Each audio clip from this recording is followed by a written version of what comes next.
Hvala lepa, res sem nekaj besed. Veste, mene je nevarno spraviti za mikrofon. Torej, danes zjutraj sem bolj slabo spal in mi je prišel na misel stih. Tu spim, vendar ne morem spati, krivi so krščanski demokrati.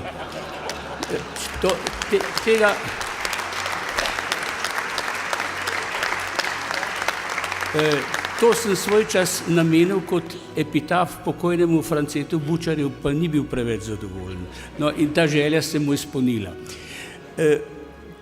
Poglejte, sprašujem se, če sem res zaslužil tole priznanje.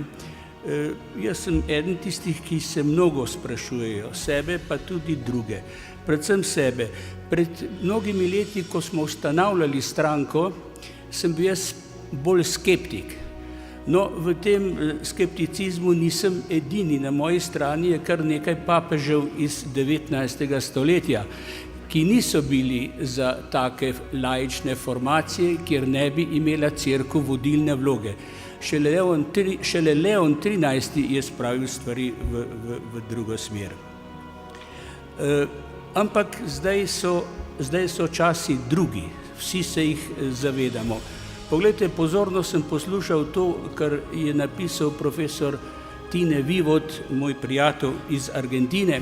Tam imam kar precej prijateljev, samo da mi tega ne verjamejo. Torej, on piše, kako smo izrinili Boga.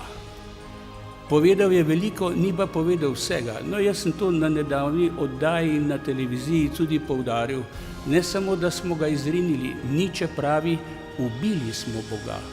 In zdaj smo prisiljeni živeti kot božji morilci. No, še drugi veliki prerok iz zadnjih 200 let, Sigmund Freud, pravi podobno, ko govori o umoru očeta. Poglejte, konfrontirani smo z islamom. Vsi vemo, kakšne nedolžne obraze, jasne in velike oči kot angele pošilja ta stroj nad Zahod in nad Ameriko, kot angel exterminador, bi rekli Argentinci. Kaj je v njih, kaj nam očitajo?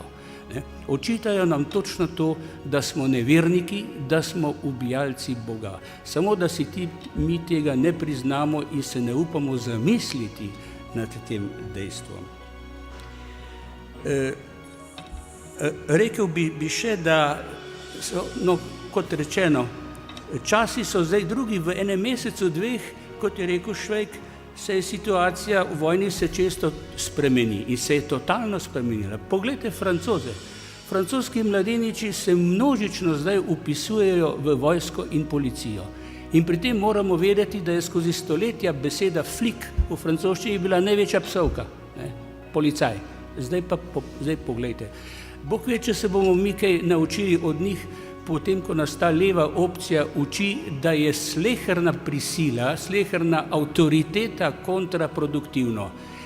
kontraproduktivna. Ja, če smo med sabo, zdaj imamo pred sabo močnejšega nasprotnika, močnejšega eksterminadorja. Krščanska demokracija se mi zdi, da je eden tistih opornih stebrov, na katere velja še zidati. Tako kot je rekel modri Pascal, kadar vsi, to sem tudi citiral v svoji knjigi, kadar vsi drvijo v eno smer. Tu je lepa prispodoba na levičarsko prevlado, zlasti intelektualno, v Evropi zadnjih 200 let. Kadar vsi drvijo v eno smer, je dobro, da se nekdo postavi proti, da stoji, pravi. Če ne za drugega, že zato, da oni ne bodo mislili, da imajo prav.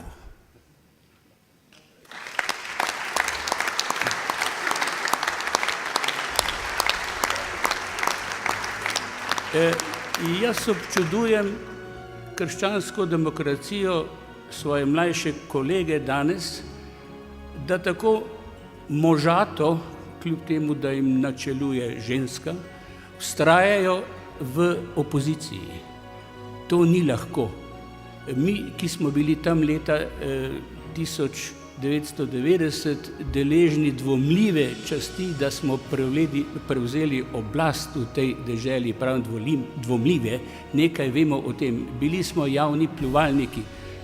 Gospod Lojze Peterle, moj prijatelj, ve nekaj o tem. Danes so zadeve malce bolj uglajene, čeprav mass media in tisti, ki stojijo zadaj, še vedno nadaljujejo staro prakso, seveda soočeni so pa z novimi podatki in tudi zdaj naenkrat ne vedo, kje in kaj in kako bi. Čestitam jim in se obenem zahvaljujem res za to priznanje. Povezuje nas neka, bi rekel, še bolj odločna drža, ker včasih je bilo, bi rekel, lažje biti opozicija proti komunističnemu sistemu. Danes ni pravih orientirov, ni pravega zunanjega sovražnika, no, ampak ljubi Bog, tega gospod Vivot ni omenil, nam ga je preskrbel.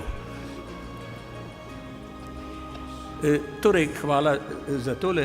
Še bi dodal za svoje zasluge, bi omenil svojo ljubo ženo, soprogo.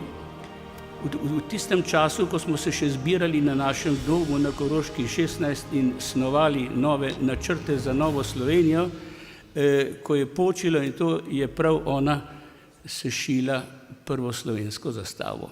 In smo jo